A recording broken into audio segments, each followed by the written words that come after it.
there's someone for everybody. That's just such a positive notion. And I could also kind of see that, like, imagine for a guy's perspective, if it's a smaller guy with a tall lady, I imagine their sex life must be kind of interesting as well. Don't you think? Yeah, sure. Now we're getting into it because Resident Evil Thirst cast, baby. This is a thirst cast apparently. So The Humidus Podcast. welcome, beautiful listener, to the Humidus Podcast with Hammer and Stef. Hello. It's been a while. It's been a while. We've been Stef has been forgetting his keys and he's been forgetting stuff. Spilling imperial secrets to the masses. And yeah. those should be divulged, monsieur. Yes. I guess we could chalk it up to equipment errors on my part, with me forgetting to bring my microphone. Yeah, well, no worries. We're back now. We're back on track. And just in time, too, because there's some saucy, thirsty, tall lady step on me, please news. Yeah, we got some Resident Evil Village showcase action. And we got some other forms of action in that showcase. Oh, yeah. I got a lot out of that. I think many people did. So, I mean, there's a definite sexual undertone to. I don't know what it is. I mean, some men like to, feel weak and and dominated, basically. And I think that a giant vampire lady with huge knockers and definitely dump truck and dump truck. Yeah, very huge formation on that behind. Yes, I'm so happy about that. So yeah, please step on me. Yeah, exactly. But they're so aware at this point as well, because I saw that they actually had life size. They even went so far as to like properly announce the shoe size that Dimitrescu is using, and they had replica shoes at the right size. I was like, okay, this is a bit too much. Of course, yeah. This is a bit, but at the same time, why not capitalize on whatever it's the fans' fancy, right? Yeah, but do you think like they expected that? I gotta say that I think they expected it a little bit at least. Yeah, to a point, sure. I wasn't really expecting. I don't know how popular this like the Lady Dimitrescu is in like amongst Japanese audiences, but amongst the international fans, though, like, oh boy, the thirst is real, and me included. I fell for her seductions. Like, dude, just the fact that I'm almost 2 meters tall, right? Yeah. So for like, I don't know, for American audiences, that's like what, 6'4", almost 6'5". And so for me to have this girl that's like a solid meter taller than me and can kill me in an instant, there's just something exotic about that. Yeah, that's 6'5'6", basically in feet. Right. So yeah, you don't have that feeling often, Steph, that you feel emasculated by anyone. The funny thing is, in my 28 years of life, I've only ever once met a lady that was close to my height. That was powerful enough. Yes. My scout that blew my power level scouter to pieces when I saw her. No, like, actually that was really weird because Sensation White, that house music festival thing. They had that in Norway, I think back in like 2012 or something, and we went there, and suddenly I heard someone, like a female voice, say, "Oh, I found my best friend or soulmate," or something like that. And the funny thing was, the sound didn't come from below; it came from like And that was a new experience. That was like, already kind of like setting off a couple of alerts in my head. And so when I Yeah. turned, I looked her straight in the eye, which was like, holy Ooh. fuck. That- So yeah, Yeah. that's I think she was not quite my height, but she was at least 190 plus. At least Yeah. I think she was around 6'4" or something like that. And I was like, Wh- whoa. what does that make you feel? I mean, to me, I don't know if girls are, maybe because I'm a small guy, or at Right. least compared to you, more normal in international terms. But it's like, I don't know, when girls are taller than me, it's not that I don't kind of find them attractive, but it's not the, that little extra thing is kind of a little bit gone. I don't know. But what do you feel? What do you feel about like taller women Taller women, being tall? or like just close to my height, or taller as well? Yeah, taller or close to. I mean, it's not really easy to get taller with you. No. I don't know. For me, it's kind of exciting actually, because I'm just really not used to it, and it's Oh, kind of like yeah. exotic, right? So, Yeah, right. and I think because I'm still gonna be way heavier than them. Yeah, it's so not. it's like, not like that. I mean, I never feel emasculated by taller women either, because I'm, a burly, low person. I'm wide, at least. yeah, Wide enough so I can handle myself. But it's not that. It's just, I don't know what it is. But the same height, it's no problem. But if they're taller than me, it's just something that I'm not as interested. yeah. They I get then it. you need to. It's kind of they need to work. They have to have something to compensate, like huge numbers. Okay, Yeah. we're going there.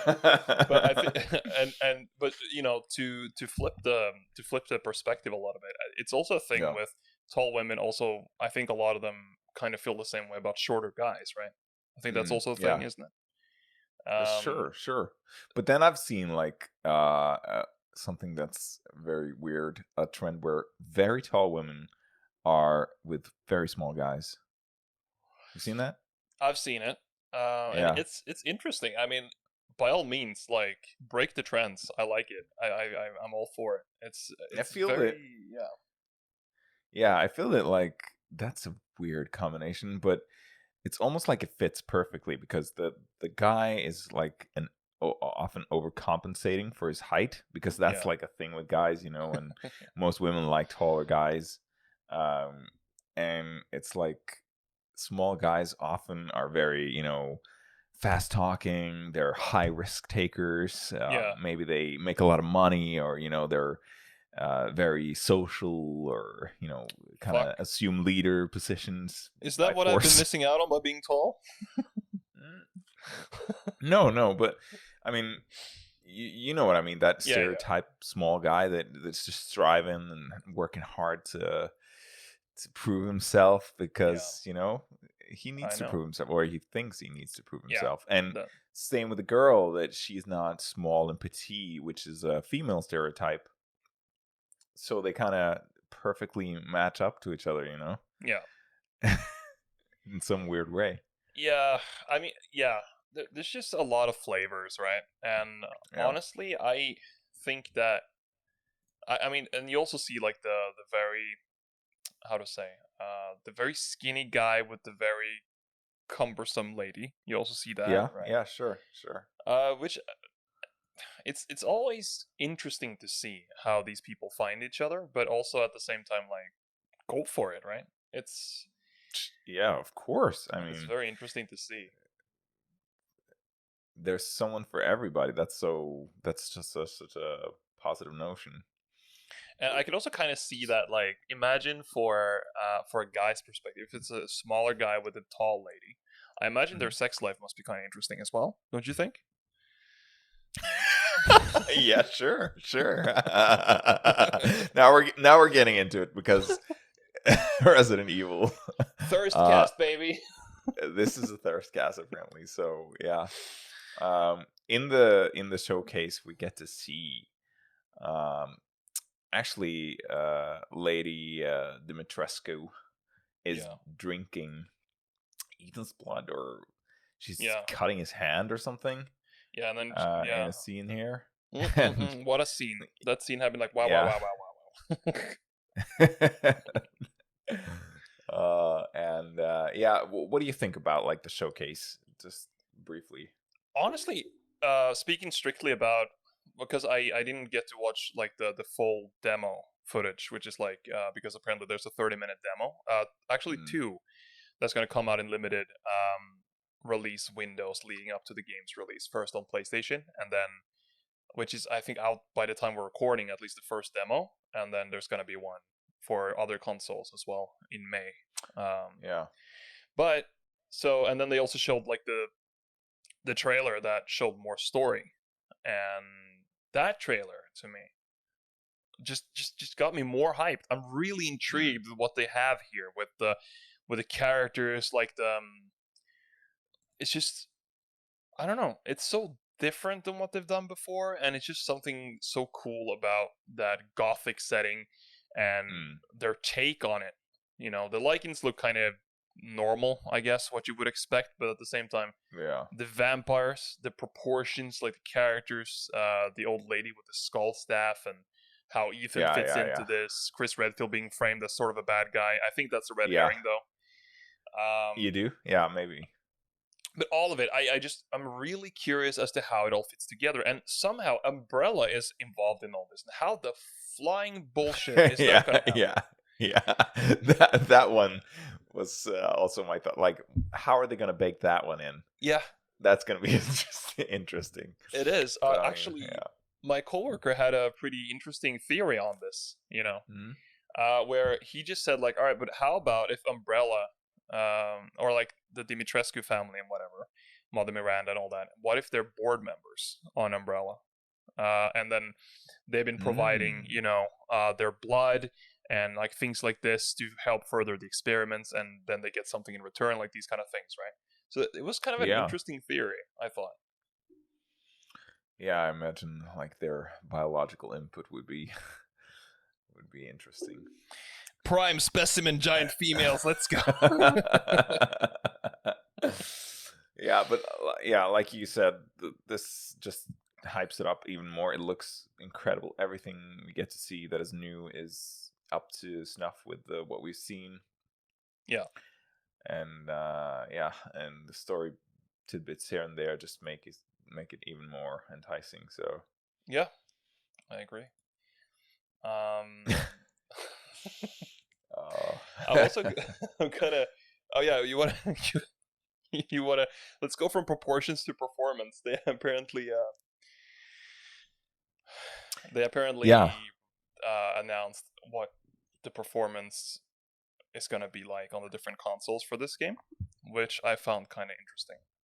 Because like on our last episode, before our major digressions into all kinds of stuff, we talked a little bit about how the PS4 Pro demo looked like. It had pretty decent performance. Like, it didn't look like 30 FPS as I would have expected from PS4, right? So no. Apparently it's 60 FPS on PS4 Pro. Ooh, it is. It is, yes. 60 FPS. Dang. But I guess that's kind of like a low resolution mode, yeah, so, or like normal mode, and then they have high resolution mode, which is gonna be 30, less, which or is 40. cinematic. Yeah. Let me see if I can just find that. There we go. So apparently on the PlayStation 5 and the Series X, it's gonna be 4K HDR 60 FPS. And if it's ray tracing on, it's gonna be 45 FPS. Ooh, which is still pretty decent. That's some serious performance right there. Yeah, ray tracing is taxing task for any GPU, you know. Yeah, it is. It is absolutely. And for the PS4 Pro, it's going to be 1080p with 60 FPS. But if you set to high resolution, it's going to be 4K HDR with 30 FPS. And then on normal PS4, it's going to be 900p with 45 FPS, which is still doable, right? Yeah, sure. And interestingly, the Series S is going to be 1440p HDR on 45 FPS. And when ray tracing is turned on, it's going to be the same with 30 FPS. So I heard some people were a little bit disappointed with, the Series S performance on this. That there's no like 60 FPS option, and that it's not gonna be able to do what the Series X is doing. But yeah, I don't know. What do you think? Yeah, I mean, sure, but I think that they need to kind of separate those products also. Maybe that's a little bit of a push, to maybe it would have been able to like crank out some form of acceptable gameplay. Yeah. But they wanted to kind of have a distinction between the premium and the lower end, Yeah, I mean that was always kind of the justification for the Series S was the price point usually, right? Make it a little bit more affordable. And... I mean, to be fair, it's quite a good proposition, so yeah, can't really complain, I feel. Yeah, I agree. At least from what I've seen so far, but just the fact that it's like what do you call it, like economic alternative to get into the next gen gaming. That's kind of what it is, right? So you can't really expect it to do all those things, but to be absolutely top. Yeah, high end. No, I do understand that having it at 1440p HDR at least could have been 60 FPS. I understand that though. At 45, I get it. Yeah, it feels a little bit like underwhelming. Yeah, for sure. But I mean, if the PS4 Pro can do 60 FPS, I think the Series S should be able to as well. I agree on that. It's like, but I don't know. The PS4 Pro, the incentive is to push it as hard and as far as possible to be, to sell the game to that install base. Mm-hmm. But on the S, it's more like, okay, we need to separate these two products. They're still maturing. So, but yeah, I do understand the frustration a little bit, but still. And in very uninteresting news on Google Stadia, yeah, it's gonna be 1080p 60 FPS and 4K 60 FPS. Except but 4K is upscaled using dynamic resolution. It says for those who's interested in that. Do you even know anyone who's got the Stadia? No. No. I know someone who got the. What is that? Like you have the free package thing. I think the streaming thing, something when it was new, he tried to dabble a little bit in it. Yeah, right. And then, that one. Yeah, and then just the fact that I don't even know any exact definition of what I'm talking about right now, so it shows how interested I am in Stadia. But he tried to dabble a little bit in it, and then when all the reviews and the controversies happened, he was just like, nah, fuck this. I'm just gonna get a PS5 or Series X instead. Yeah, good call. It was. Yeah. How about you? Are you still looking to buy one of the consoles, or are you just gonna... Well, yeah. I don't really know. I haven't decided yet. I really want to play Village, but it's like I'm gonna be a father soon. That's true. So, just dropping that. I don't know. It's going to be a little bit harder to get the time, to play the games that you wanna. So, and I'm always very happy with my Steam account and my PC. So, I don't know. I mean, it's coming out on PC as well. An option. Yeah, for sure. I mean, not like for Village alone, but some games are just better on console. True. It's at least a little bit easier to have like that. I don't know, the pick up and play nature of consoles is just a little bit easier sometimes. Even though I do have like a PS4 controller on for my computer, so yeah, and that helps. DualShock. it does help with the pick up and play thing. Like it's the same with Yeah, it does. I had that with Persona 5 Strikers, because that feels to me like very much a console game, and Yeah. I love the game though. I absolutely do, and I also just plugged in my Xbox controller to my PC and played it on Steam. Mm. And my PC can handle it fine, and it's all good. But I probably would have finished it by now if I had it on console. But I just like it just never occurs to me that to play it on PC. It's something weird on it. Yeah. Mm. It's on my to-do list for sure because I absolutely like the game, but I just since it feels like a console game on PC, it's just like, yeah, I don't know. It's Yeah, some games are just not as well ported. Oh. So the port is actually good. It's just Oh. something about the mental thing of it, the pick up and play thing. Yeah, I know. There's something about that. I mean, and there's some games on PC that are, definite PC games. You couldn't replicate it on console. And I think that has to be like the control method with the mouse and stuff like that. Yeah. That just gives you like a special experience with like strategy and like a little bit more slow burning games, maybe. Right. That's typical, and I like those games. So I am, the PC player at heart, even though I started my career with consoles. Yeah. Back eons ago. But yeah, I don't know. Maybe I'll return to console this like later when the consoles, at least the flagship consoles, are a little bit cheaper. And they've gotten like a good library. I'm absolutely 120% sure that your kid is gonna be the coolest nerd around.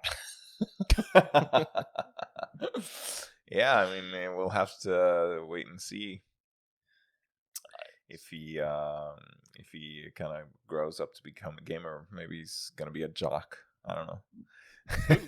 Could be. But it's like I just imagine it's just gonna be like a prime Inquisition specimen. Yeah, yeah. It's gonna find like some Warhammer 40K books in the bookshelf, and then we have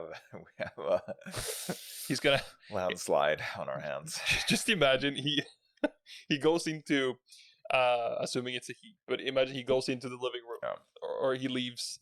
No, he leaves to your man cave. He's like 3 years old at this point, right? And he just goes into your man cave, and you're sitting in the living room. He comes out, he's noticeably buffer, and he already finished his voice puberty, and he's just like, Dad, I found this book. I am Horus. I am the War Master. Yeah, that would be a little bit eerie. Yeah, and then of course keep those 40K books under lock and key, I think. And then he just becomes the next chairman for Games Workshop.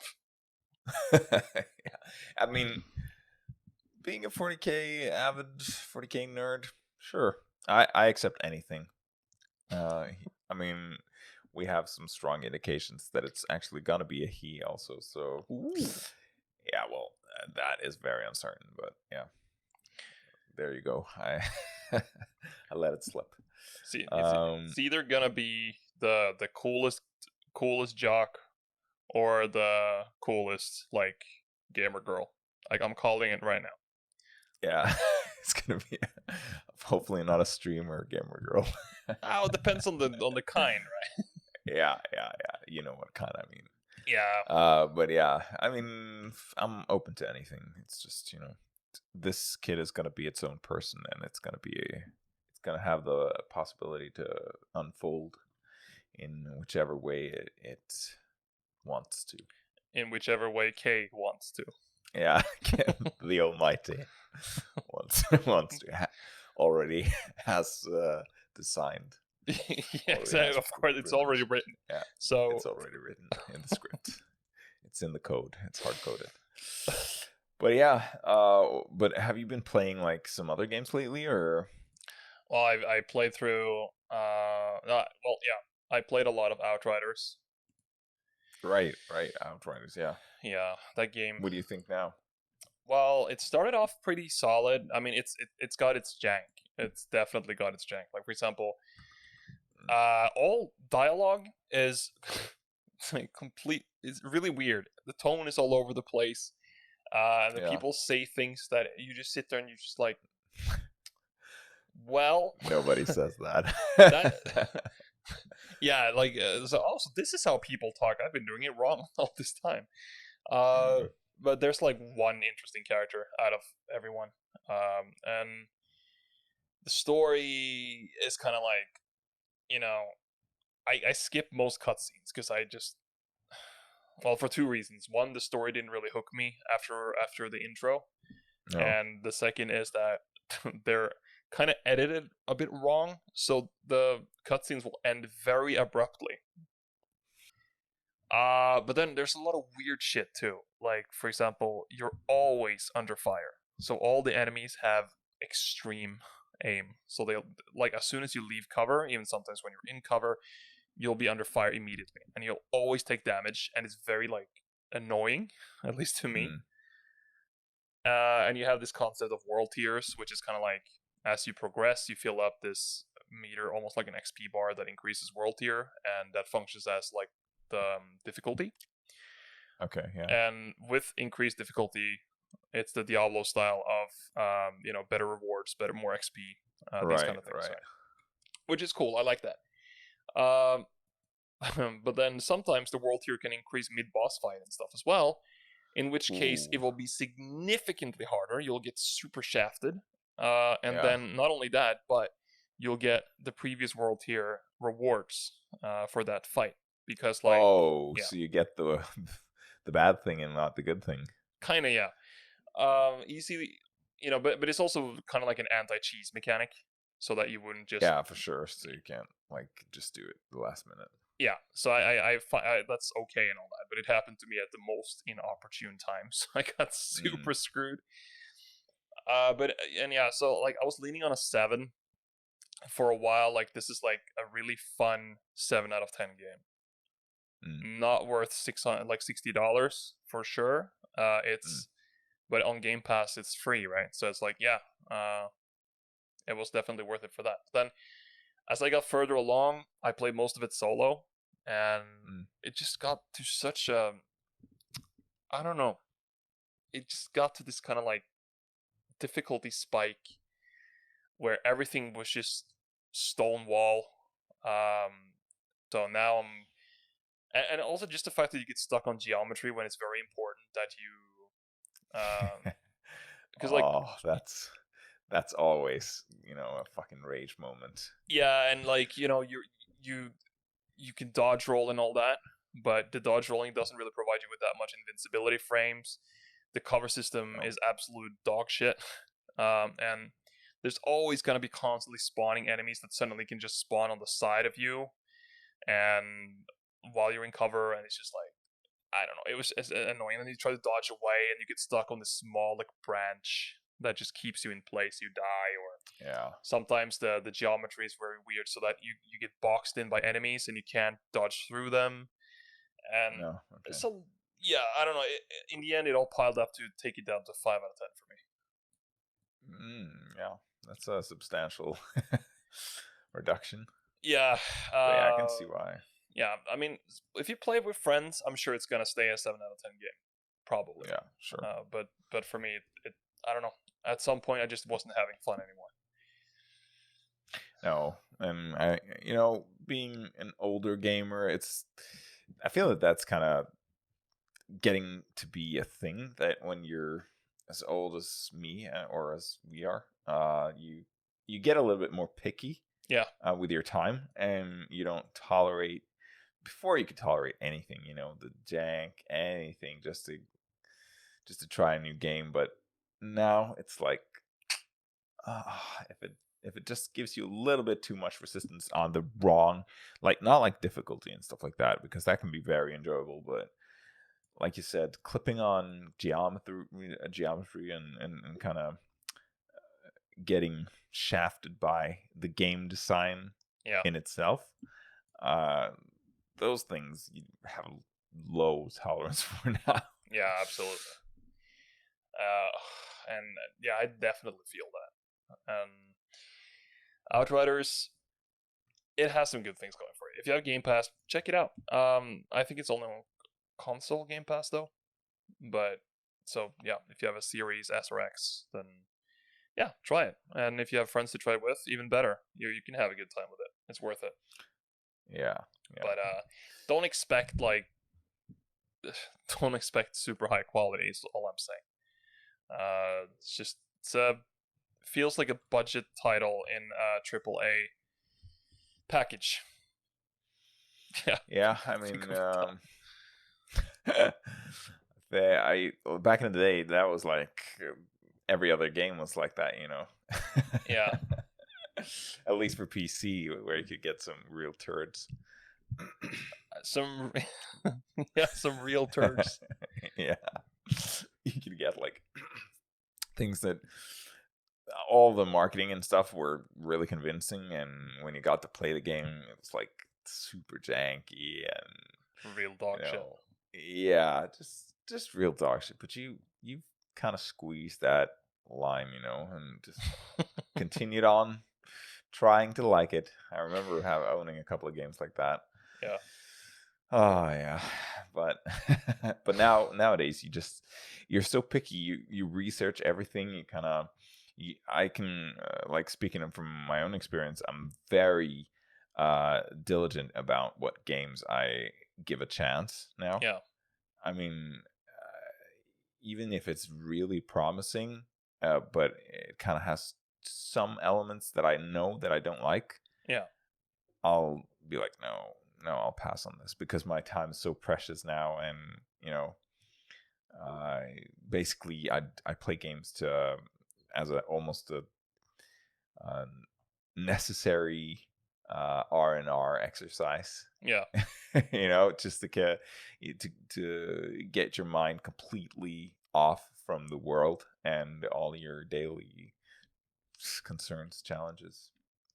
Yeah, I totally understand that. And of course, then as your spare time becomes less, obviously you want more of you want to squeeze the quality out of that little time.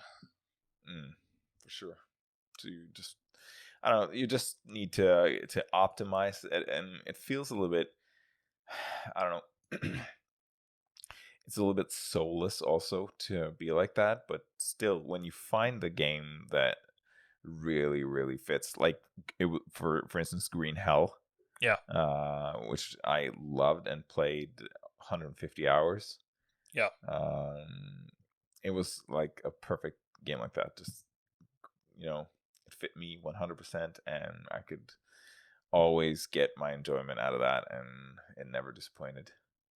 I just love it when you find games like that. That's kind of like that's the essence of why we're doing it, why we're dedicating time to games. You know, finding those like super itch scratching games, like that just feels like tailor made for you.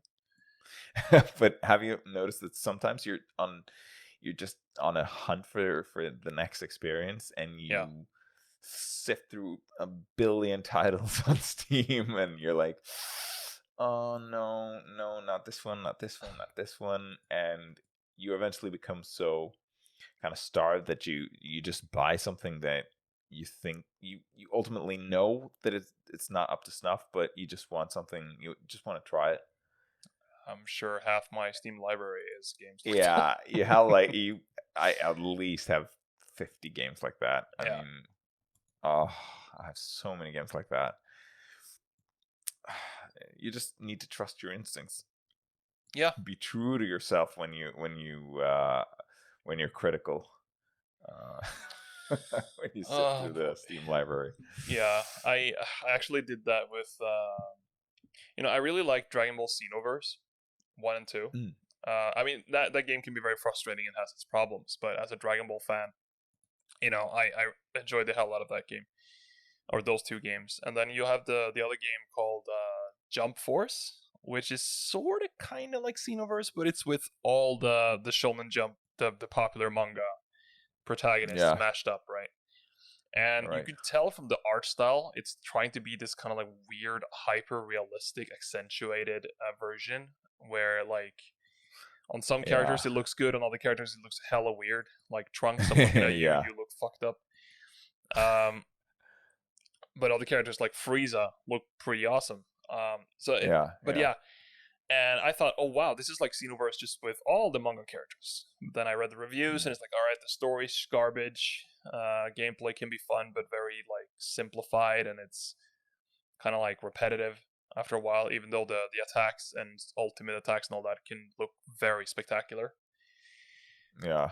And then I was like, I played it at Dank N's place, and we had some fun because some of the DLC characters are really interesting too, like fucking Ant King from Hunter x Hunter, and you know, like some Joro no Giovanna from JoJo. There's a lot of very interesting choices for DLC. Did you have the coward, the no courage, the cowardly dog skins for the JoJo characters? Man, all right. For reference, that's like one of the oh mukatte kuru no ka, like that scene from JoJo, just with Eustace and Courage, and they're like super JoJo-ified, and it's so fucking funny. It's one of my favorite memes. Oh yeah, that was. I mean, sometimes the internet just delivers, you know, just delivers like, on a silver platter. And just see that iconic like pose, like opposing, you know, that what do you call that? Like that face-off image from JoJo, and then it's like super buff Courage with yeah, and he's like, you can see kind of his, you know, his quads and his dick is like really accentuated, you know.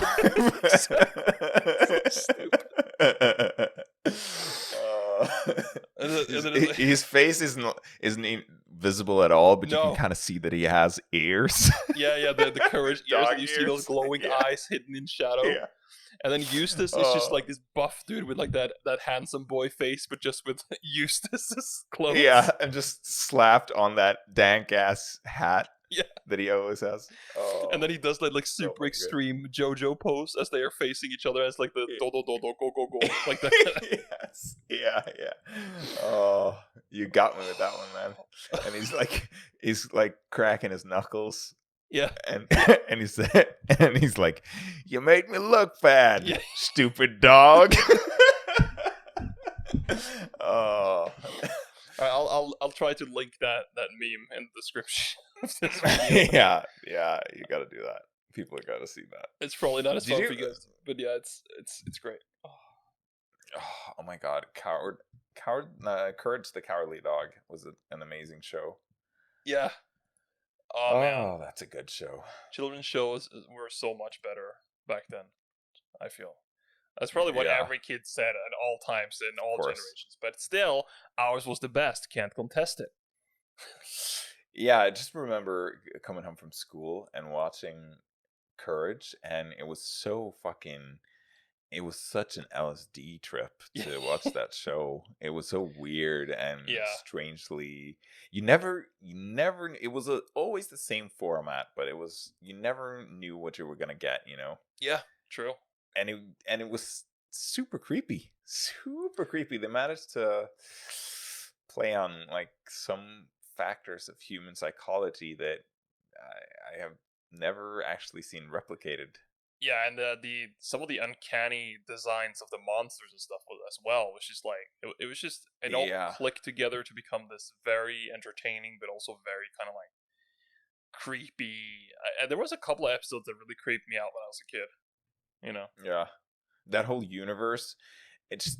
They just drive home the point that anything can happen, and it does. You know, everything's just just living in a psychedelic dream, basically.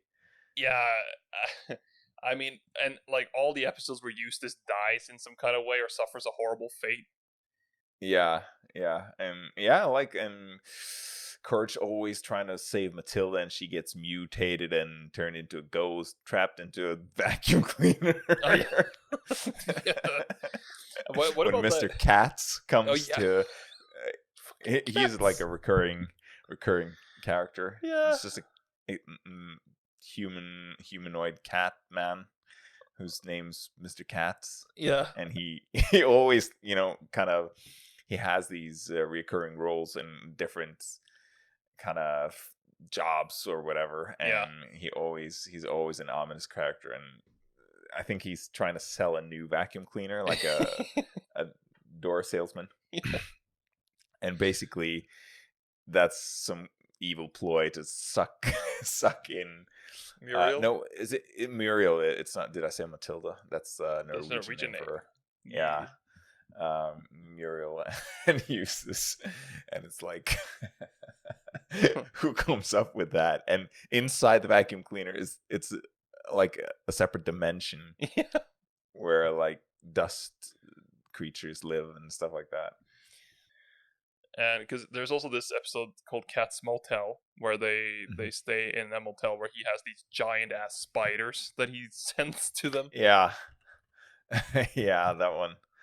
Oh, That's such a creepy. But have you seen the episode? The episode where Eustace's foot becomes infected and becomes this sure. giant purple thing with sentient toes that it's like a mafia family. Oh my god, that's so. There's so many crazy episodes. And they used some kind of animation technique where there's superimposed live footage, and they used some 3D animations, and yeah, I think the art style and the way they implemented animation in general was just really, really innovative and cool. Man, Yeah.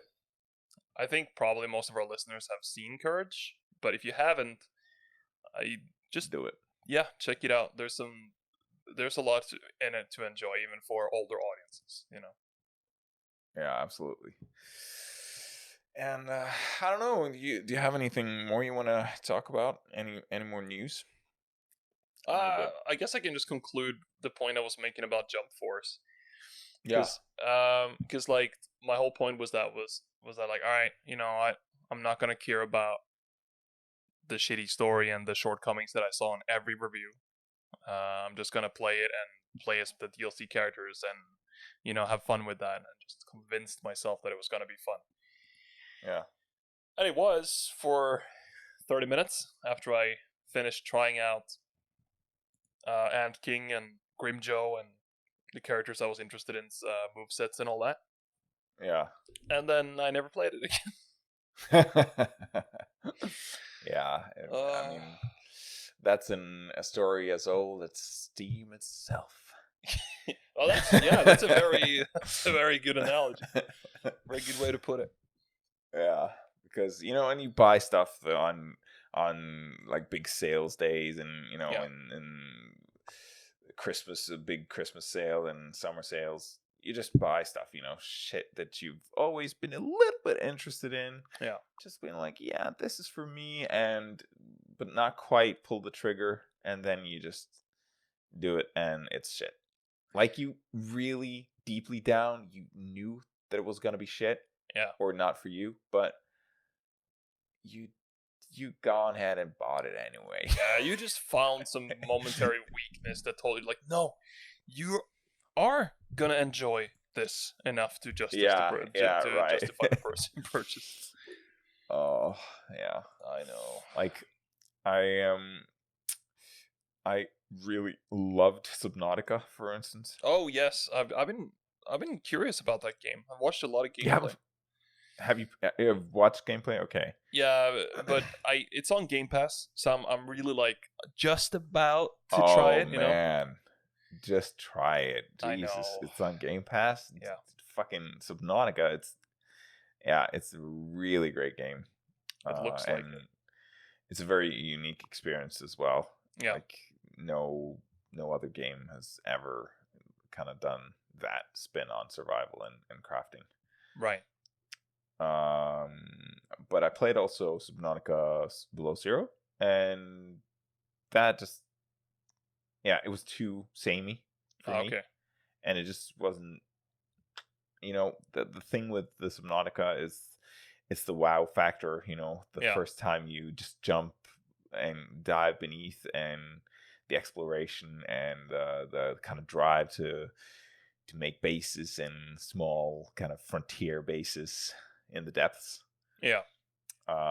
so you can harvest more resources and stuff like that. So, but when they kind of recycled it, and it really just wasn't new enough.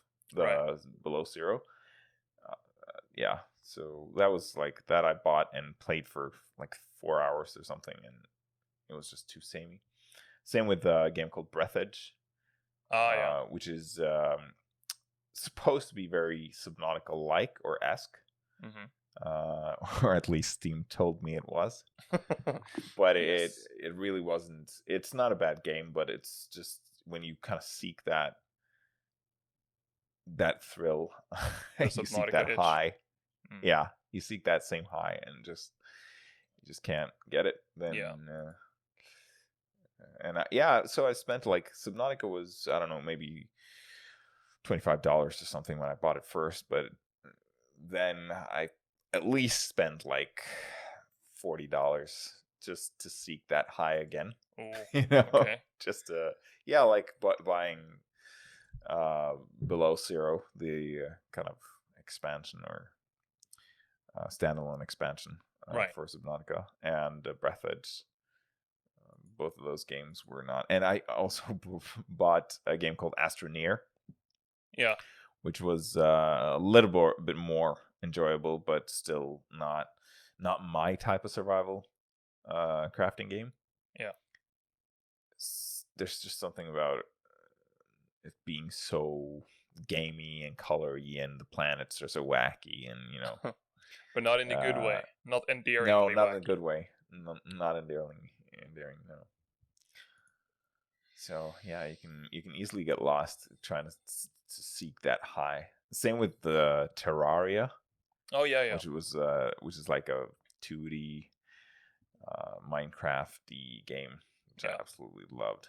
I chased that high for a long time, and there were many clones in Terraria-like games, but no one quite managed to replicate it. Yeah, I get what you mean, and it's just something about that. Like sometimes you just get that itch scratched in the just the right way, and then eventually, of course, the fix runs out, and then like it can take a while until the next proper itch scratcher comes along. Yeah, sure. But I actually got another piece of news as well. It's not exactly news at this point, but I want to hear your opinion on it. Yeah, far. So, apparently, over at Sony, they were having this discussion on and pitches about what to do with their franchises, right? Yeah. So, are you familiar with Days Gone, the motorcycle zombie horde game? Yeah, sure, I know about it, but not too familiar. No, but you know of it?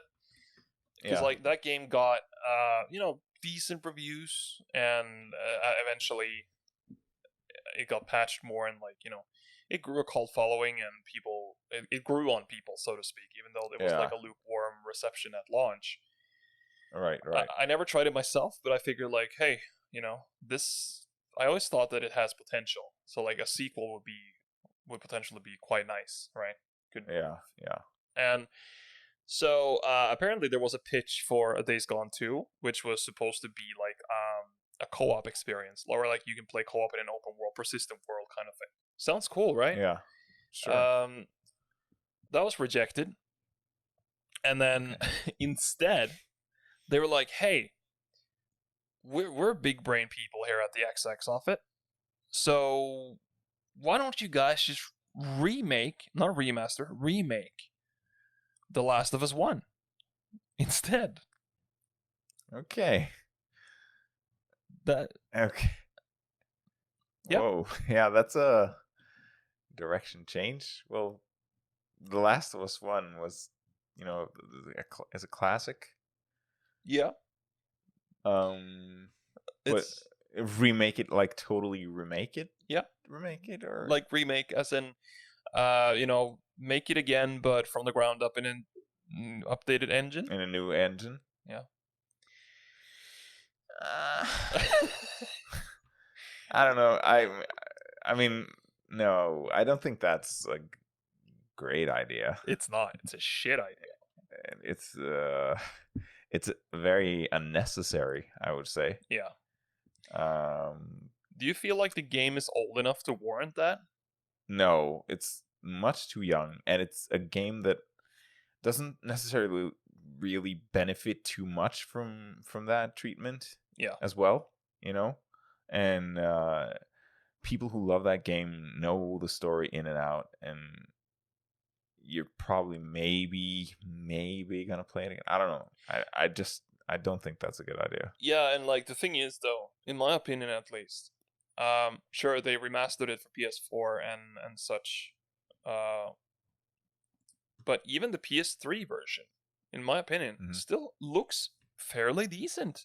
It holds up. Yeah, absolutely. The graphics on that game is really good. Yeah. I had it on PS3, Right? And that was like my experience with it, and it was a very, very satisfactory experience. Yeah. And it's like, why remake it? What's the point? There's no point in it. Like literally.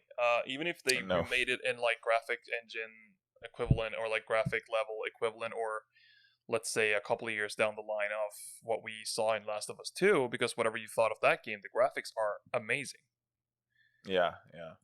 But like, it doesn't need that upgrade. No, and it's like, it's not a game. I mean, some games do. Like I always say, when a game can kind of facilitate your own story, when you kind of simulate the story in your head with the game's help, basically. Yeah. And that's not what this game is. This is a very story-driven game, you know, and I mean, replaying it's going to be like watching an old movie with a new coat of paint. It's not really interesting at all. Yeah, and now it's gonna actually be more like if they just redid the movie with new actors, or like not new actors. Well, yeah, they just reshot the movie for reshot it and in 4K this time. Yeah, exactly. Instead of just touching up on the old visuals like they do. So it's just like I just don't see the benefit. It sounds like it's gonna be a hell of an expensive milking of a cash cow more than anything else. They're already making the HBO series, right? Which already, sure, HBO can probably do a decent job, but already there's like, all right, there is some strange casting choices, but it can work. Yeah. And they're like, let's also remake. Yeah, I don't know. It's weird. I don't like it. They don't know what they're doing. No, you think they're kind of playing off the hype from the series? Yeah. They try, 100%. I think so. I mean, Lord of the Rings just recently got a 4K edition, didn't they? Right. They did. which was very lauded as a very good remaster, and they also did a lot of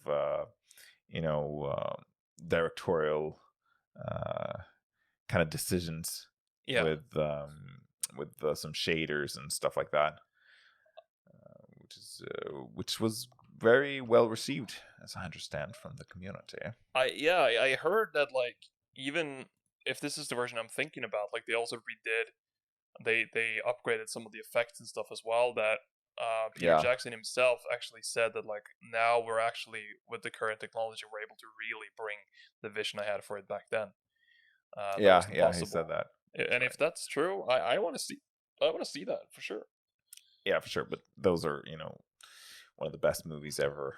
Yeah, basically. And but what do you think about the new series though? I've heard that it's going to be the most expensive TV series ever produced. Yeah, what was like the first season is going to cost like $500 million or something, some insane shit $500 like million. Yeah, that's right. Well, that fact gives me some hope, I guess. Yeah, I mean, if there's going to be like movies, basically. Yeah. Each episode. But I mean, the actors, and this is going to be loosely based, on Tolkien's work, so it still just needs to be some good writing here. It does, yeah, for sure. And that's always where things can go horribly wrong, or it can go pretty right. Yeah, because So, people are hungry for more Tolkien stuff, yeah, and we know that it's basically exhausted now, or it's been dragged into a very, very, very thin dough yeah. and baked over and over and over again. So, I mean, I think that it's the right way to do it, just basing it off some really established facts and far off from the Lord of the Rings time, Yeah. and just making it their own story. But like you said, it can go really, really right or really, really wrong. Yeah, I mean, recently we've seen, you know, because it's no matter how you spin it, it's gonna be fan fiction, right? Really Yeah. expensive fan fiction is what it's gonna be, Yeah. and that can be good. There is a lot of good fan fiction. The Shadow of Mordor and Shadow of War games I thought were really great. Yeah, right. I But never played those. you should. I highly recommend it. But the thing is, like, does it necessarily always feel like Lord of the Rings? Maybe not. No. But it's still a very solid, cool experience with like a slight Lord of the Rings coat of paint. Yeah. So yeah, I it can go well, and I thought they made that follow up, the sequel to the Watchmen comics, right, by Alan Moore back in Yeah. and that's like trying to follow up on that is like, what the fuck? That's such a risk, but in the end, it turned out to be a very good show. Yeah, sure. So, I hope it's gonna be good. If it is, Yeah, fingers. Everything crossed for that one. That's please don't be shit. Please don't be shit. Please don't be shit. That's like you can pray and pray and pray in the Sanctum of K, but yeah, you can't. I mean, I'm trying not to get too attached to that, because I really, really love Lord of the Rings, and especially the book, or books, depending on how you you read them. But I feel that it's I don't want to get too disappointed here. yeah. I just can't bear it. I just can't bear it. So, but like, as a huge fan of the books, how would you say you find their chances of success are, realistically speaking? I mean, the books are crafted with such a meticulous, slow build. Yeah. And I feel that Tolkien, he built the I mean, he basically wrote The Hobbit and Lord of the Rings for his kids, and the tone of the books mature over time as his kids grow older. Yeah. And also the lore mature over time as it expands, and as he writes more. And I feel that he wrote the books very slowly and elaborated a lot on the universe, and he emphasized, the backstory of everything very hard. So it's gonna be I think that's a huge reason for why it's such a beloved fantasy verse, basically the fantasy verse. And basing it on that, you need to follow it up with very strong kind of lore based scenery and story, and just everything needs to be meticulous. You need to get into the details and don't slack, basically. Yeah. Which is, hard to do and time consuming. But at least it's comforting to see that they're getting the dedicated budget. Yeah, they get a huge budget if we're to believe what the news says. So now everything kind of rests with the writers and the creative producers. Yeah, it's basically like George R.R. Martin. It's a reason why he takes such a long time to write his books. Over 1,000 named characters. Yeah. Yeah, it's because he builds the characters, the environments over a long time. plans the scenarios, he plans the twists, and every interaction. And sometimes he probably goes back and edits and takes stuff out, Let's add stuff in. yeah, and a different thing also is like he has very few continuity errors as well in his books. Yeah, they're very well talked or thought out. Yeah. Almost like insanely. Like crazy attention to detail, because even those that they look for continuity errors in books and stuff like that, like they're that's their hobby, to like search out these things. But even they have like lauded this book book series as like having very few errors. I think there's like a couple here and there about like how in one chapter Jamie ends up riding off on a horse, and then on the next chapter of his point of view where he arrives, the horse has changed color or something like that. Yeah, it's like that level, and there's only a handful of them, which is insane.